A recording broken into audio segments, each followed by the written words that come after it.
bring in the background to understand. Maybe. Thank you. I don't know. Would you want to? Doing a thing with NBC. And neat guy, neat guy, yeah. Well, Tony, Bill, first of all, welcome to Dallas. Nice to Thank see you. you again. Thank you. Especially under these circumstances when you're premiering Boulevard Nights for the USA Film Festival. It's nice to have an official reason to be here. You must have had some really fascinating experiences with the people in that section of Los Angeles when you were making this film. What are some of the ones that you can recall? I tell you, the most interesting experiences were those that dealt with just being welcomed into the community by people whose lives were touched by the making of this film, who were people that said, "You're telling it like it is. It's great to see that somebody's finally putting us on the screen." Those were the most interesting people to talk to.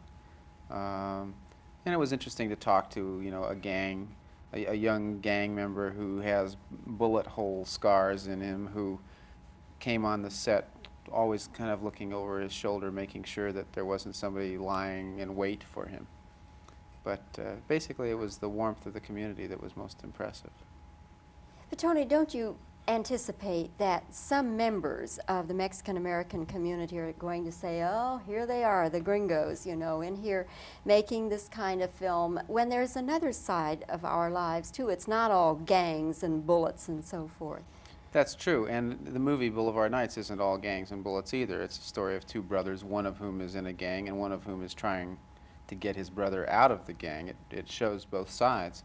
But it's true, you know, if you're going to make a movie about a taxi driver who's a homicidal maniac, I think it's inappropriate for the taxi drivers of America to complain that it's making them all look like homicidal maniacs. And I think that if you make a movie about the barrio of East Los Angeles, in which there are gangs, in which there really are, that it's inappropriate for the Chicano population of East Los Angeles to say, well, everybody's going to think this is all there is. In fact, it's very esoteric and very limited and very dramatic, but it's obviously, it's the movie that we made. It's the story we want to tell. Tony, I know your film isn't The Warriors. It's not a Chicano Warriors. I know that. But I do think because of the gang fights in it that there will be people who will try to draw that comparison. Now, assuming and knowing, in my mind at least, that that is an inevitable comparison, is that going to hurt Boulevard Nights or help it? I think it's already hurting it. I think that any comparison with The Warriors, except the appropriate one, which is that Boulevard Nights is exactly opposite to that movie, is probably going to hurt us. I don't know, but I have a feeling that it will and that it has. You say it's opposite. In what way is it opposite? Well, Boulevard Nights is a movie that's very real, has a very limited amount of any kind of violence in it, and the violence that's there is very underplayed. And it's an anti-violent film. Warriors is a movie that makes violence look like fun. People get hit in the face with baseball bats and the audience cheers. I mean, I was in the movie. It was a very frightening experience for me to see an audience so swept up in the action. So they're just diametrically opposed as movies. There are real people in Boulevard Nights. There's no real people in Warriors. There's real violence in Boulevard Nights that's chilling to watch because you care about the people. There's kind of playtime violence in the Warriors that makes you want to say, go out and get them and bash some warheads. So they're just totally different movies. Tony, will you, in your ad campaign and how you present this to the public, are you going to take that into account at all? No, our ad campaign is just basically based on trying to let people know that Boulevard Nights is a movie about people. And maybe they'll want to see a movie about people, and maybe, as I sometimes sadly feel, people that go to movies don't want to be confronted by reality. The film, The Warriors, has had these incidents of violence connected with it. Do you think that a film producer has to assume some kind of responsibility for acts like that? Well, I think I do.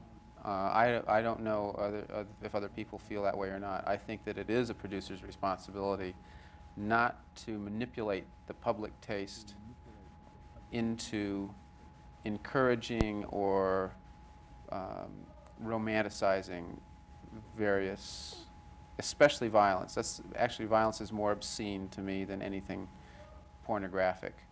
And so I feel that, from my point of view, that is the national sickness, is violence, be it romanticized in movies or practiced on our streets.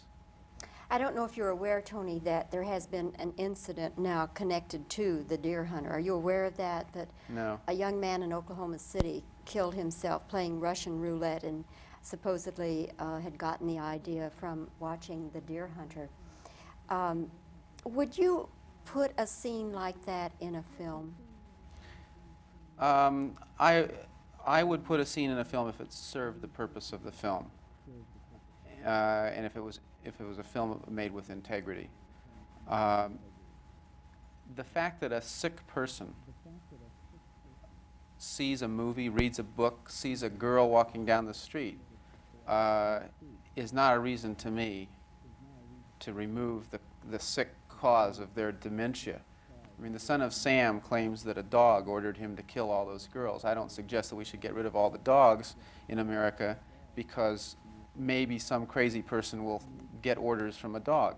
I don't think that a crazy person's act, an irrational act, can rationally be connected with its cause, even if that irrational person claims that that's the cause. You know, I raped her because, you know, I saw a suntan lotion ad on a billboard. I mean, that's crazy. So it's also equally crazy to attribute rational motivation to those crazy people. Tony, as always, it's been a very stimulating conversation. Good luck with Boulevard Nights. Thank you. Nice to have you in Dallas. Thank you.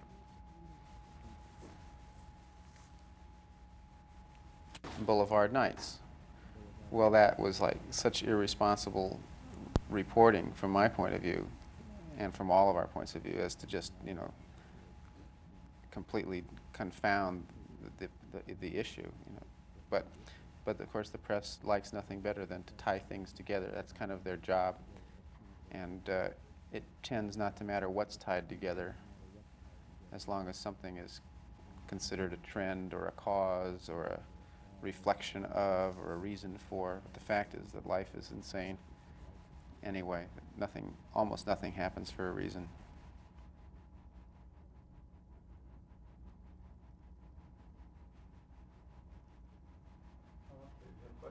Okay, all right. Stop just a second. Okay. We're rolling. Tony, I know that. I'll start again. Tony, I know that your film really isn't a Chicano version of the Warriors, but there will be comparisons to the Warriors, I'm sure. Now, how will you respond to those comparisons? Will those... Okay. Will those comparisons to the Warriors, do you think, help Boulevard Nights or hurt Boulevard Nights? Okay. There have been incidents attributed to the Warriors, and recently there was an incident attributed to the deer hunter where a young man in Oklahoma City went out and played Russian roulette and killed himself. As a producer, would you put a scene like a Russian roulette scene in a film? Cut. About that? Yeah, me too. Yeah, it was reported yet.